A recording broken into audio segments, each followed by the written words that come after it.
Hey, it's the Profit Answer Man, Rocky Lalvani.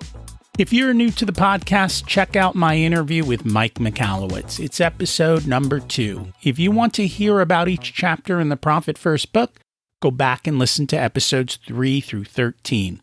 Episode 1 is the why and how. On the Profit Answer Man, we learn money mastery without all the complicated accounting mumbo-jumbo using a simple system. Your accountant is busy documenting your transactions and creating a rearview mirror of what happened. My guess is you don't even look at the reports they sent you. If you're like most business owners, you struggle with this, and it's not your fault.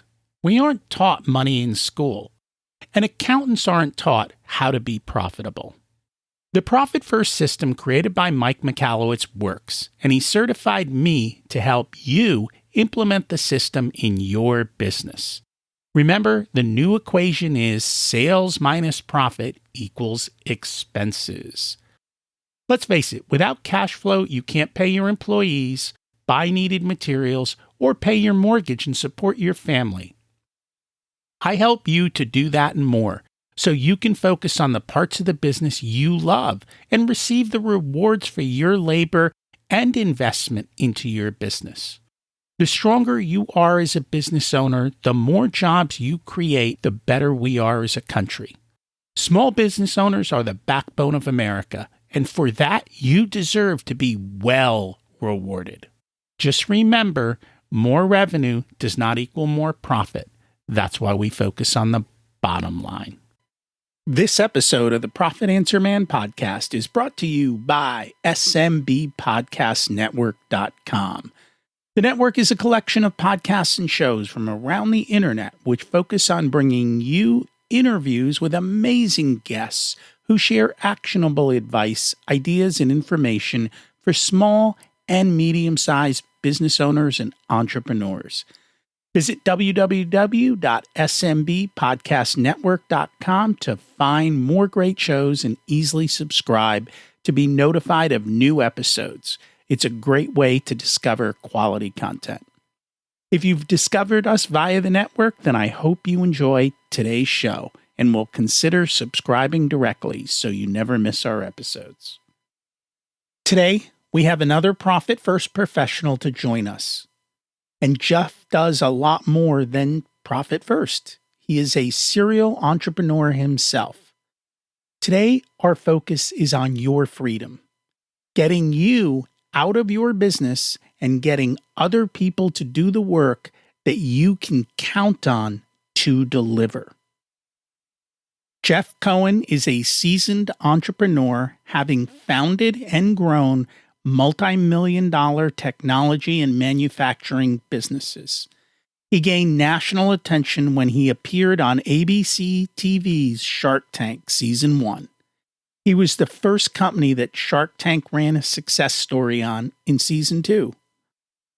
Jeff presents Honourable as the new and rapid success framework that guides CEOs to make this happen. Let's meet Jeff. Welcome to the Profit Answer Man, Jeff Cohen. It's great to have you join us today. Hey, thanks so much, Rocky. It's great to be here. Can you share a little bit about yourself and your business? I'd be happy to. So my name is Jeff Cohen. I would say if you open the white pages up, you'd find pages and pages of Jeff Cohen's. It's just there are no more white pages. I'm a little bit anonymous. You'll have to look for me. In any case, so I am a business coach and consultant that really came from a background of being an entrepreneur. I've started 6 companies. I grew one of my companies from nothing to 20 million in revenue and 50 people in just 2 years. We've had tremendous success and also experienced life's darker side. As most entrepreneurs do. Right. So one thing I'm really clear about, Rocky, is, and this is for your guests as well, there's no question about my failures. It's off limits. One of the things I've learned about failing is, first off, it's really good when you can do it quickly. Really sucks when you're locked in and just have to live with something that's failing over a long period of time and you feel trapped and there's no way out. So that's one thing. The other thing about failures is I find that when I share mine, and what I learned and what I got and what I did next, it opens a door, not just for me, but for other people that have had experiences to actually take an action or move something forward. If I just share what I've succeeded at and what's been great about my life, I'm sure people will get something about that for them. But I know that when I share how I failed, they'll do something about it. And we'll talk a little bit about that. Before we do, though, you are also a Profit First professional. How did you learn about Profit First? You know, it's really interesting. I had a client that showed me the book and said, Jeff, we should do this. And so I think, like most people in the world, I said to him, great, what is this? And so he gave me a copy of the book, and I started reading it, and I just couldn't put it down. You know, Mike Michalowicz has such a great style of writing, but he makes great points in the book. And it's a great structure. I'm really enamored by it. I've worked with some clients that have implemented it and others that have chosen to struggle. And that's just the way that goes sometimes. So what do you see with your clients who do Profit First and with those who scrub it? Well, you know, there's some level of Profit First that everybody generally does. You know, there's a checking account and then there's a savings account. Maybe there's 2 checking accounts or 3 savings accounts. It's just, they're not always earmarked for something, right? What I notice with my clients that use the Profit First method is they're experiencing the ability to weather a storm. Like they have money in the bank. They know when tax time comes, they don't have to pull the money out of the general fund. It's set aside. They're covered. They're good. I mean, if you do nothing else with Profit First, open up a freaking tax account to put money into. And the ones that don't are scraping from month to month to month. And I'll tell you, the transition is not that hard. You can start by taking a really tiny baby step and putting $100 into that new account. And then that 100 grows into 1,000 and so forth. And I will say, coming into COVID, all the people who were already using Profit First, the constant theme from them was, you know, COVID's scary. We have no idea what's going to happen. But I looked at my profit accounts and I know that I have enough fuel, enough cash to last me long enough to be able to pivot and to deal with it. And that's just the reality. And COVID's just one storm. There are storms every day, as you've talked about. And let's talk about this. What are some of the biggest failures that you see that occur within business? Gosh, you know, I think failure is a really interesting term because, you know, I think people apply it very liberally. And I don't know that it needs to be. Like, failure implies that something is really wrong, right? I went out of business. That was a failure, right? I didn't hit my number. Was that really a failure? Or was there some kind of a gap that we want to start looking at to figure out, okay, if my number was 10 and I hit 5, what's missing? And I think, and I was just talking with a client this morning, trying to work with him to set a goal. And he was so fixated on, I don't want to have a goal. I want to have a strategy. And a goal and a strategy kind of go hand in hand. But when you've only got a strategy, then you're limiting what your goal can be. And I think a really big failure of companies is that they limit themselves. They don't apply a backward method of doing things. They walk up the staircase instead of standing on the roof of the tallest building where they can see everything. And because they're walking up the first flight of stairs on a 30-story building, they have no idea what's up there.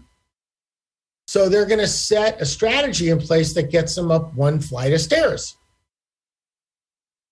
That's fine. If that's all they want, that's good. Most of the entrepreneurs I talk to, though, they have a dream of selling their business someday and being able to walk away with a boatload of money. Right? That's a dream they have. Or they say, I want to be a $10 million or $100 million business. That's great. That's a freaking pipe dream, unless you actually start by saying, well, if that's where we want to be, like, where would we be in 90 days that moves us toward that? And where were we last quarter? So when we set the 90-day goal, we're actually not smoking something. And that's why I'm confused. A strategy without a goal doesn't give me anything to measure against. So how do I even know if my strategy is working or not? Because point made. You just made the point. You have to I mean, and I'll be honest, a lot of times when we set up our goals, we set them up in October, November for the coming year. And most of my clients are like, well, how do we know what's going to be good? And I'm like, well, we don't. But we're going to come up with a goal. We're going to come up with and look at the numbers, and then we'll look at how much profit you're going to make. And I'm going to ask you, are you going to be happy with that? And if the answer is no, we'll tweak the numbers a little bit, and we'll play around until we get to a number that you like. And then once we get to that number, my first question is, so how are we going to do this? What has to change? What steps do we need to take? What needs to happen in order to work on that? And once we know where we're going, it's easier to plan how to get there. And we all know, just as you've talked about, we're going to get punched in the face a few times along the way. So we'll pivot. That's okay, right? But at least we kind of have a clue of what we're doing and where we're going and how to measure if we're in the right direction. No, that's great, Rocky, because really what comes out of it is setting and managing goals is a learned practice. You know, as entrepreneurs, what often happens is you start talking about 5 years out or 3 years out, and you get a really big, lofty goal. You start moving it 2 years to 1 year to 90 days. And what happens is it goes from being something that's out in the future to something where the rubber's about to hit the road. And when you break it down from 90 days to 60 days to 30 days, and they see 30 days and they realize that's next month, if their goal setting is off, they're going to get really uncomfortable. And there's nothing wrong with that because it's the learning process. What I do in my book and also with my process is I help people over the course of time get better at setting goals. Their goal setting gets to be more accurate because they start identifying that if I'm going to have a certain level of sales, that means I need to have a certain number of sales calls made.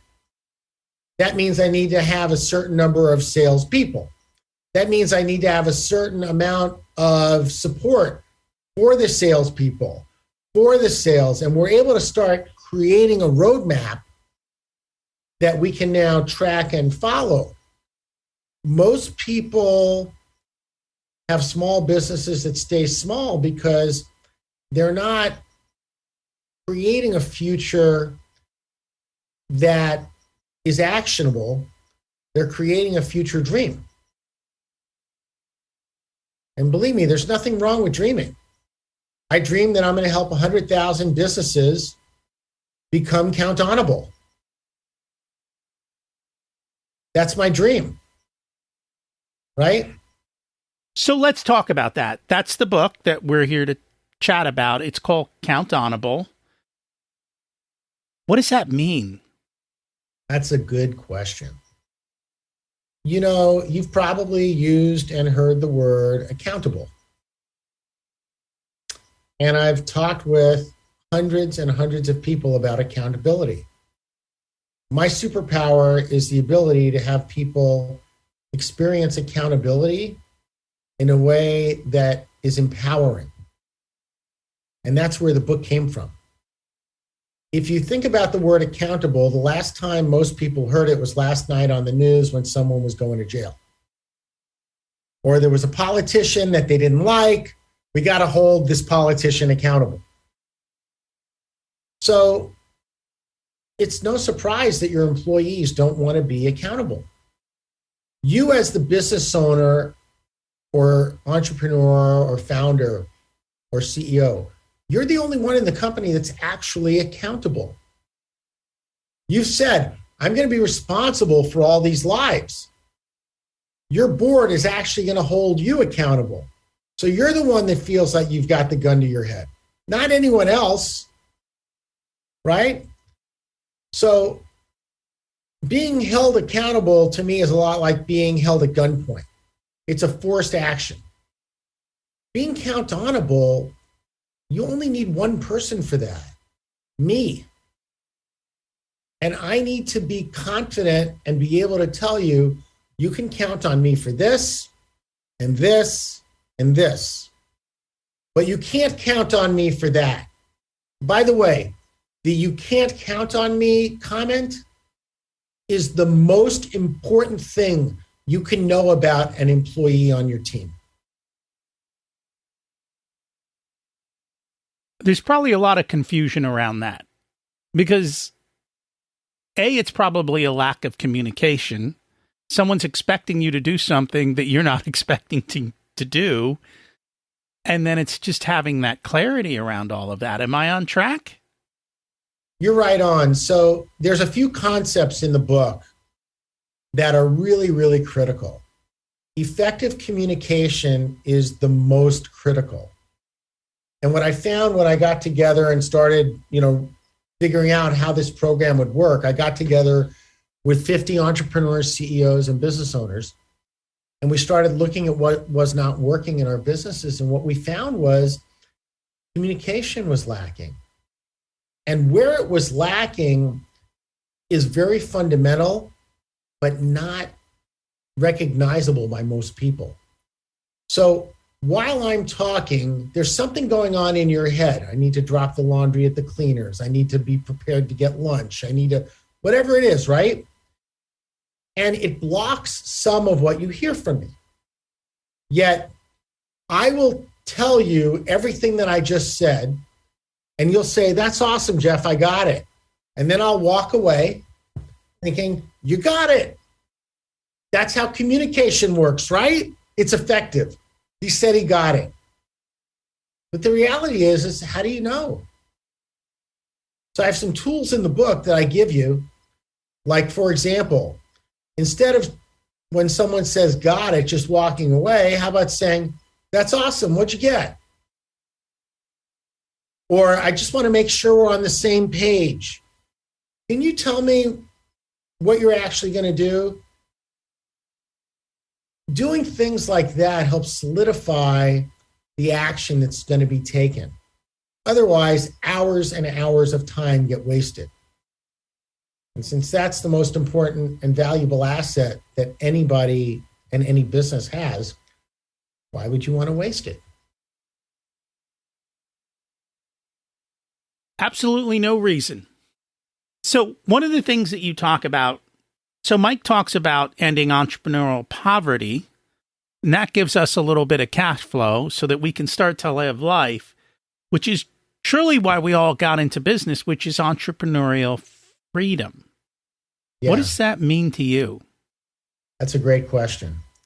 First off, I just want to say my book is for entrepreneurs, right? It's for CEOs, it's for business owners. It's dedicated to entrepreneurial freedom fighters. And what that means to me is that you're actually fighting for yourself. to have your time, to have a life and a business. Now, I know that at different stages in our lives, we operate differently. I can just tell you by my past failures, I'll give you a great one. In 2007, when all of our clients, this was when I had my software company, we had 100 Fortune 500 and Global 2000 accounts, and about 20 of them were active when the financial crisis hit. And all of them said, Jeff, we love you guys. And we're putting everything on hold, so see you later. At the same time. So they finished out their contracts and I had a controlled crash. And during that, I was in survival mode. And I was depressed and it just sucked.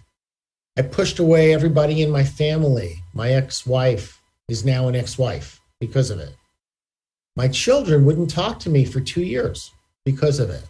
Like, those things happen and it really takes something. And I just want to say that, like, in my view of entrepreneurial freedom, what it means is you can take a vacation with your family without being on the phone for 2 to 4 hours a day. You can take time off from your business, real time off, and it operates. Because what you've done is you've created a business that will run with you and grow without you. That's what it means to me to have entrepreneurial freedom. And one last thing. It means that if your dream is to sell your business and get a lot of money for it at some point, that you've got people that run it.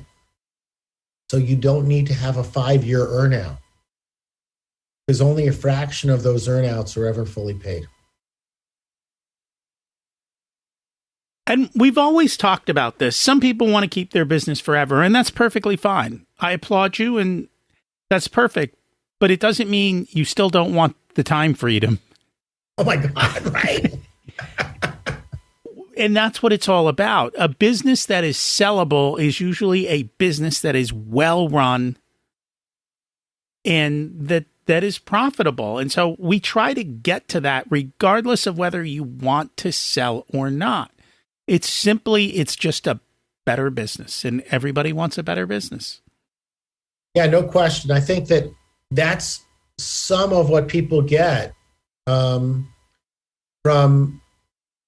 creating leadership in their companies and not being the most important person. Because if you're the most important person, then you and your family will never get the kind of quality time off you want. Why not just take a job someplace and get 2 weeks vacation when you really can shut down?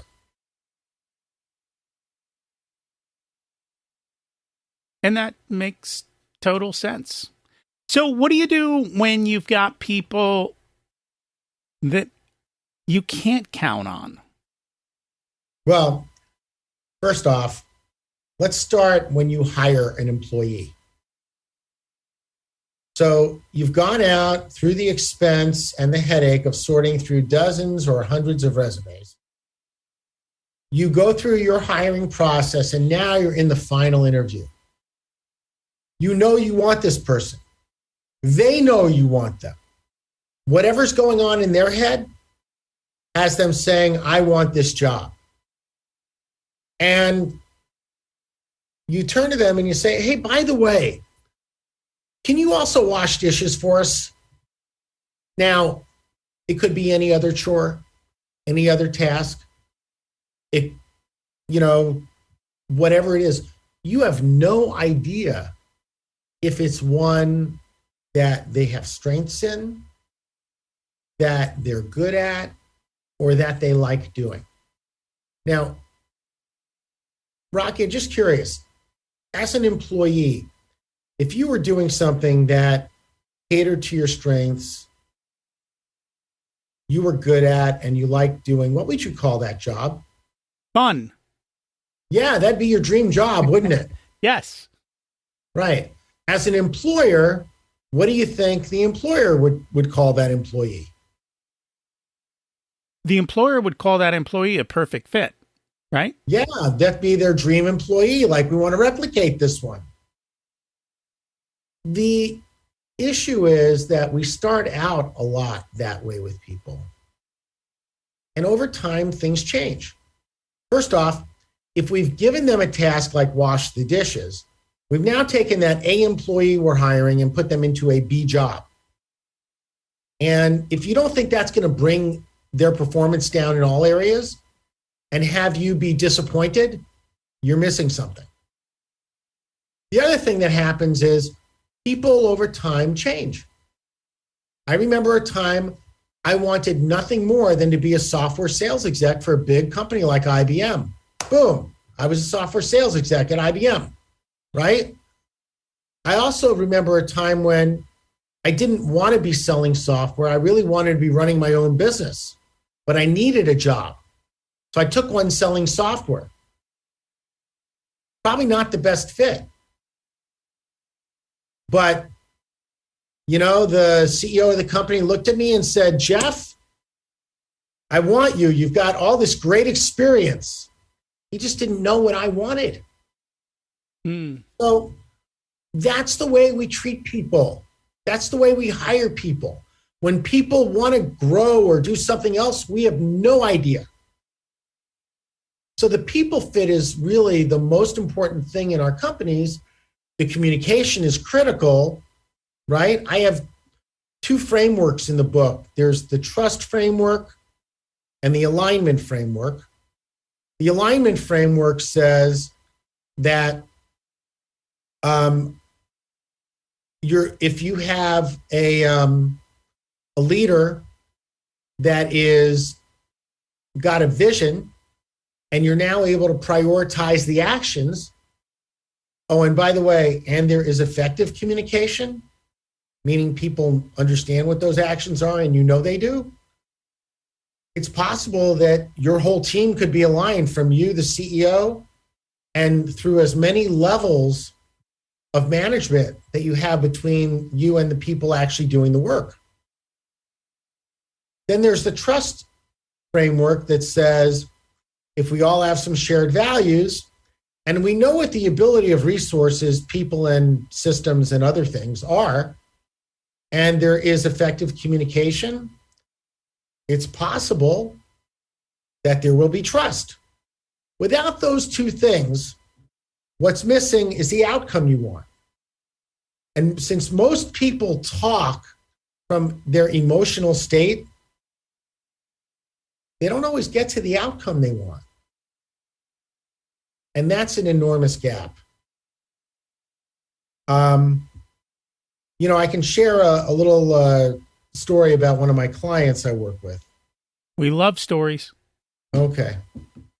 So I've got these two partners. I've been working with them for, I think, 4 or 5 years now. They're really amazing guys. One of them is a real driver and a great seller, and he's the CEO and operates the business. He's amazing. The other one is also equally amazing. He is like one of these guys that you aspire to be someday.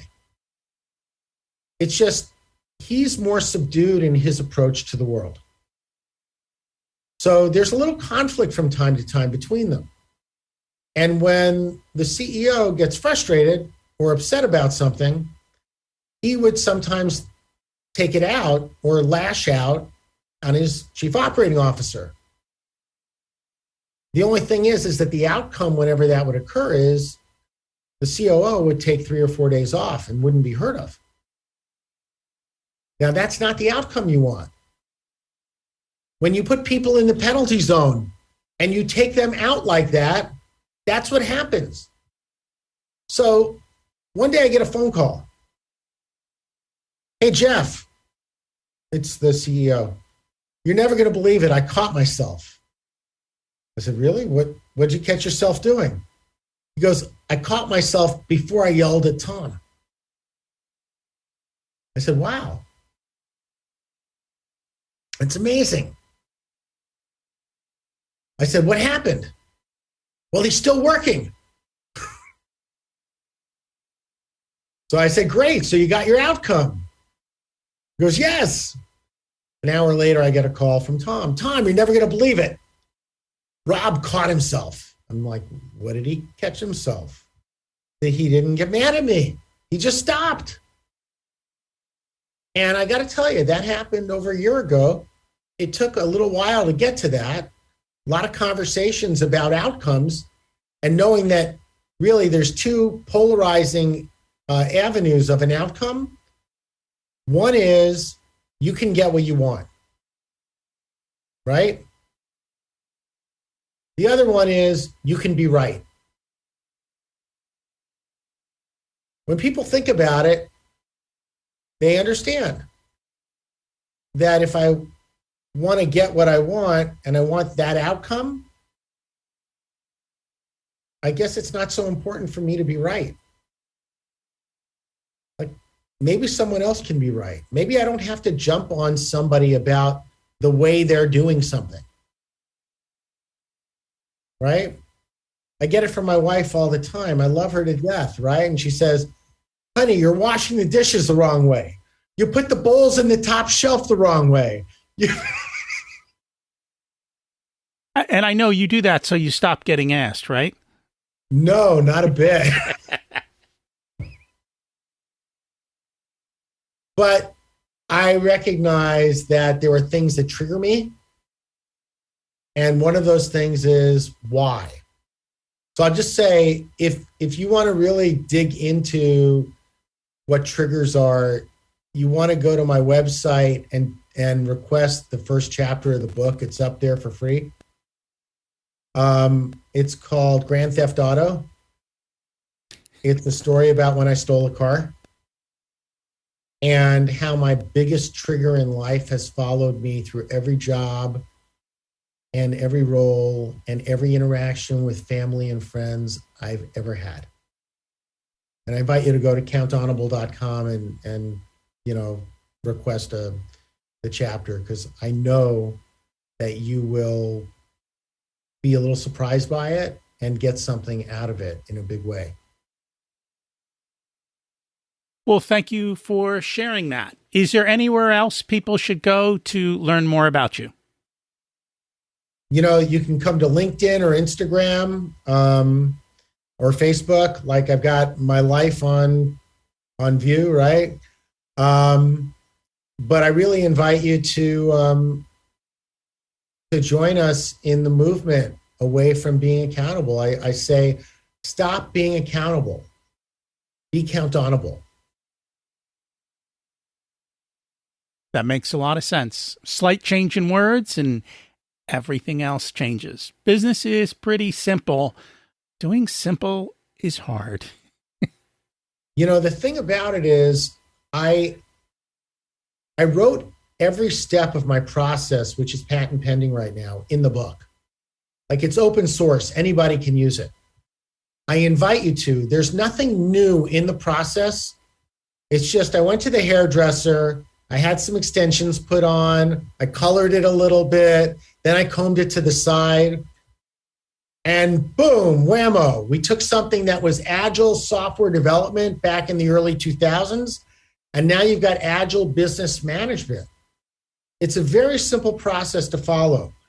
Everything you need is in there, from the way to manage triggers to what is a good meeting schedule and how do you do those meetings. And if anybody needs any help, you can go to my website and ping me. I'm more than happy to take some, time on my calendar and talk to you about how it is that we can help your organization shift its culture to be countable. And I encourage people to check it out and take Jeff up on his offer. Thank you so much for joining us today. Hey, Rocky, thank you. It was a real pleasure to be here. Besides money, the other major problem business owners face is people and getting them to do what they need done. More often than not, the problem is the reflection in the mirror and not necessarily your employee. Have you created the culture and communicated what you needed done in a way that was understood? Do you control your temper and create an environment where people take responsibility? Check out Jeff's book if you think it will help. If you want a done-for-you service, you can hire us as your chief profitability officers. You have your own area of expertise, and maybe you want to spend more of your time doing what you love. We only work with a handful of clients, so they all get our full attention. We work with business owners who have or are growing to $500,000 to $5 million in revenue. You can use the scheduling link in the show notes to get on our calendar for a good fit conversation to see if we're the right people to support you and how we can help you. Hey, it's Rocky. Don't forget to check out my other podcast, Richer Soul, where we talk about life beyond money and how to live that ultimate life and become a better leader in your company. As we close out, let's repeat the mantra. Revenue is vanity, profit is sanity, and cash is king. Have an abundant and profitable week.